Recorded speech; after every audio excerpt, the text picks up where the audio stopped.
नमस्कार. आपण पाहताय लोकराज्य न्यूज 24. पाहुयात महत्त्वाची बातमी. पंचवटी आणि भद्रकाली पोलीस ठाण्यात दाखल गंभीर गुन्ह्यातील फरार आरोपीस अंबडच्या गुन्हे शाखा युनिटच्या पथकाने पुण्यातून अटक केली आहे. याबाबत माहिती अशी की 31 ऑगस्ट 2024 रोजी भद्रकाली पोलीस ठाणे हद्दीत नानावली येथे मोबाईल मागण्याच्या कारणावरून कुरापत काढून फिर्यादी आकाश युवराज परदेशी राहणार मानूर रोड नाशिक याला गंभीर दुखापत केल्याचा गुन्हा दाखल होता.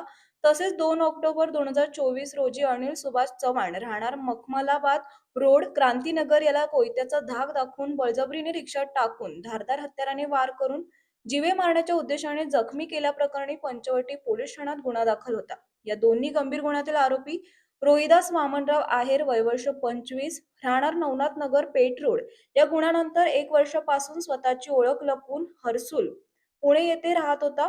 आरोपी आहेर हा पुणे येथे फ्लिपकार्ट कंपनीत नोकरी करत असल्याची गुप्त बातमी पोलीस उपनिरीक्षक मोतीलाल पाटील यांना मिळाली. त्यानुसार पोलीस हवालदार चव्हाण, भूषण सोनवणे, चारुदत्त निकम यांनी पुणे येथे जाऊन एमनोरा मॉल, हडपसर रोड, पुणे येथे सापळा लावला. तसेच आरोपीच्या गाडीचा पाठलाग करून त्याला शिताफीने अटक करण्यात येऊन त्याला पंचवटी पोलिसांच्या ताब्यात देण्यात आले.